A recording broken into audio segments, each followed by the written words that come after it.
Assalamualaikum warahmatullahi wabarakatuh. Halo semuanya, selamat berjumpa dengan saya Rahel Amanda Artemevia dalam video pembelajaran mata kuliah telaah kurikulum dengan materi komponen-komponen pengembangan kurikulum. Nah, kali ini saya akan membahas mengenai komponen-komponen pengembangan kurikulum. Nah, sebelumnya nih, kita kan sudah mempelajari mengenai pengertian dan definisi dari kurikulum itu sendiri.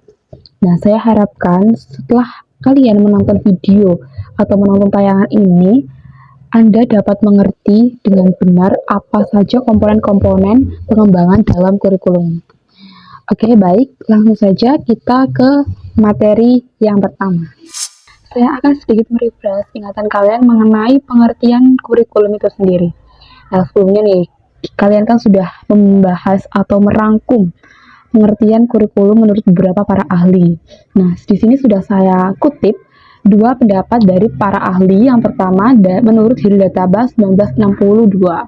Nah, beliau mengungkapkan bahwa kurikulum merupakan sebuah plan of learning yang berarti bahwa kurikulum ialah sesuatu yang direncanakan untuk dipelajari oleh siswa yang di dalamnya itu memuat rencana untuk peserta didik, seperti itu. Nah, kalau menurut Dr. Haji Nana Sujana tahun 2005, beliau mengungkapkan bahwa kurikulum adalah niat dan harapan yang dituangkan ke dalam bentuk rencana maupun program pendidikan yang dilaksanakan oleh para pendidik di sekolah. Nah, dari beberapa pendapat para ahli, sudah saya simpulkan bahwa kurikulum adalah seperangkat rencana dan pengaturan mengenai tujuan, isi, dan bahan pelajaran serta cara yang digunakan sebagai pedoman penyelenggaraan kegiatan pembelajaran untuk mencapai tujuan pendidikan tertentu. Oke, baik teman-teman, kita lanjut ke materi selanjutnya. Materi selanjutnya ada komponen-komponen kurikulum.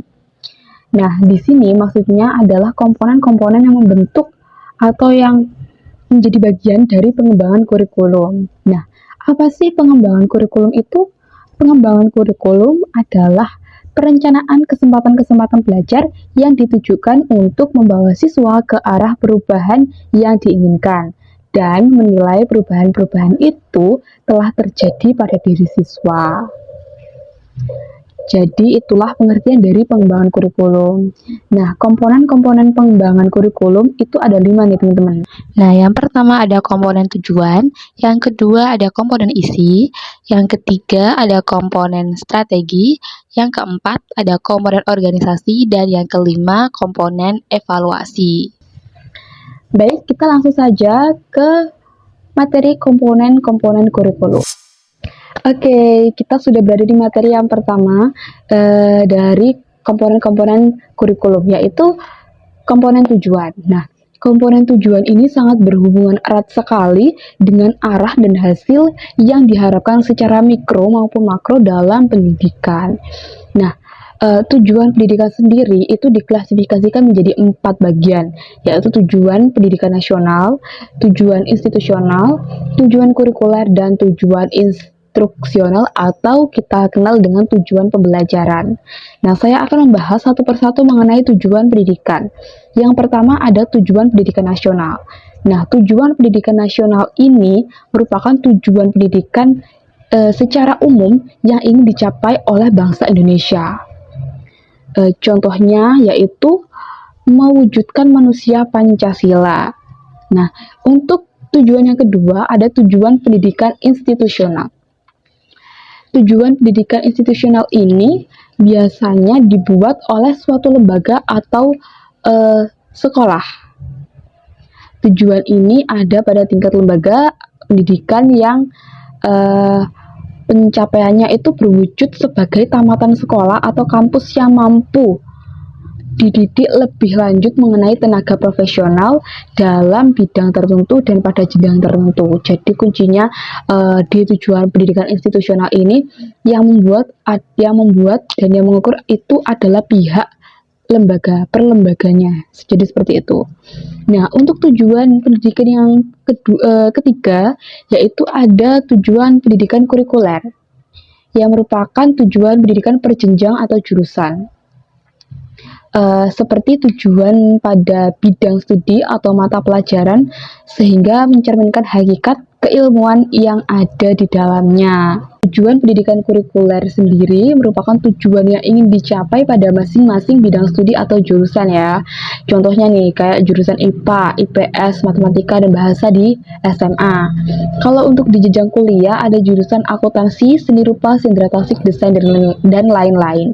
Nah, dari beberapa bidang studi atau jurusan tersebut, mestinya memiliki tujuan yang akan dicapai.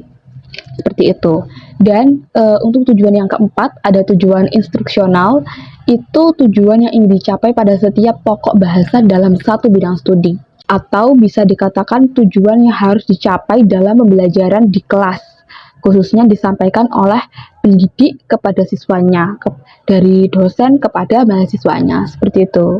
Kita sudah berada di komponen isi. Komponen isi ini biasanya disebut juga komponen materi. Nah, komponen materi itu sendiri merupakan kumpulan bahan-bahan kajian yang terdiri dari ilmu pengetahuan, nilai, pengalaman, dan keterampilan yang dikembangkan ke dalam proses pembelajaran guna mencapai komponen tujuan. Jadi, antara komponen tujuan dan komponen isi itu memiliki keterkaitan, juga dengan komponen-komponen lain dalam pengembangan kurikulum. Nah, selanjutnya, di dalam komponen isi ini, terdapat kriteria yang dapat membantu pada perencanaan kurikulum dalam menentukan isi materi ajar atau isi kurikulum. Nah, apa aja itu? Ada 4 nih. Yang pertama, isi kurikulum harus sesuai, tepat, bermakna bagi perkembangan siswa. Nah, yang kedua, isi kurikulum harus mencerminkan kenyataan sosial. Tidak boleh mengada-ada dan tidak boleh diada-ada, seperti itu. Nah, yang ketiga itu isi kurikulum harus mengandung pengetahuan ilmiah yang tahan uji. Untuk yang ketiga, isi kurikulum dapat menunjang tercapainya tujuan pendidikan. Jadi, isi kurikulum itu harus selaras dengan tujuan pendidikan yang sudah ditentukan. Tidak boleh melenceng dan tidak boleh ada penyimpangan di dalamnya, seperti itu. Oke, kita lanjut saja ke materi komponen selanjutnya. Kita lanjut ke materi yang ketiga, yaitu komponen strategi. Komponen strategi atau biasa kita sebut dengan metode merupakan komponen yang memiliki peran sangat penting dikarenakan berhubungan langsung dengan implementasi kurikulum itu sendiri. Nah, strategi pembelajaran merupakan pola dan urutan umum kegiatan yang akan dilakukan oleh guru maupun siswa dalam mewujudkan kegiatan belajar mengajar untuk mencapai tujuan yang telah ditentukan. Jadi, intinya komponen strategi merupakan metode atau cara yang digunakan guru untuk memberikan pengajaran dan yang digunakan untuk pembelajaran bagi siswa juga. Oke, seperti itu. Sudah dipahami ya mengenai komponen strategi. Oke, kita lanjut ke materi komponen organisasi. Nah, komponen organisasi ini ada karena apa? Karena terjadinya peragaman pandangan yang mendasari pengembangan kurikulum, yang memunculkan terjadinya keragaman dalam mengorganisasikan kurikulum. Jadi, terdapat keragaman dalam mengorganisasikan kurikulum itu sendiri. Di sini sudah saya simpulkan ada 5 ragam pengorganisasian kurikulum. Yang pertama ada materi pelajaran terpisah atau isolate subject. Nah, ini kurikulum terdiri dari sejumlah mata pelajaran yang terpisah-pisah, yang diajarkan sendiri-sendiri tanpa ada hubungan dengan mata pelajaran lain. Nah, masing-masing diberikan pada waktu tertentu dan tidak mempertimbangkan minat, kebutuhan, dan kemampuan peserta didik. Terdapat materi yang diberikan seperti itu. Ragam yang kedua yaitu mata pelajaran berkorelasi. Maksudnya korelasi ini diadakan upaya untuk mengurangi kelemahan-kelemahan sebagai akibat pemisahan mata pelajaran. Prosedur yang ditempuh adalah dengan menyampaikan pokok-pokok yang saling berkorelasi guna memudahkan peserta didik memahami pelajaran tertentu. Nah, yang ketiga yaitu bidang studi atau Bergfeld, yaitu organisasi kurikulum yang berupa pengumpulan beberapa mata pelajaran yang sejenis serta memiliki ciri-ciri yang sama dan dikorelasikan atau difungsikan dalam satu bidang pengajaran. Salah satu mata pelajaran itu dapat dijadikan core subject dan mata pelajaran lainnya dikorelasikan dengan core tersebut. Mungkin kalau kita jurusan seni rupa, nah core subjeknya itu seni rupa. Nah, di dalamnya itu ada macam-macam, ada gambar bentuk, mungkin ada sketsa, proyeksi, kemudian nirmana dan lain sebagainya yang masih berhubungan atau memiliki ciri-ciri yang sama, itu dijadikan satu. Yang keempat, ada program yang berpusat pada anak. Nah, ini maksudnya program kurikulum itu menitik beratkan pada kegiatan-kegiatan peserta didik, bukan hanya mata pelajarannya saja, seperti itu. Nah, untuk ragam yang kelima yaitu inti masalah atau core program. Nah, ini maksudnya suatu program yang berupa unit-unit masalah di mana masalah-masalah itu diambil dari satu mata pelajaran tertentu dan mata pelajaran lainnya diberikan melalui kegiatan-kegiatan belajar dalam upaya memecahkan masalah. Jadi intinya adalah pemecahan masalah di dalam ragam inti masalah atau core program ini, teman-teman. Kita lanjutkan nih ke materi komponen yang terakhir, yaitu komponen evaluasi.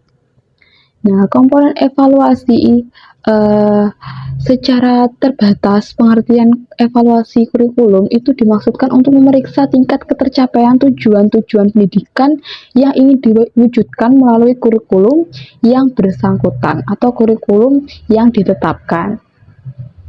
Seperti itu.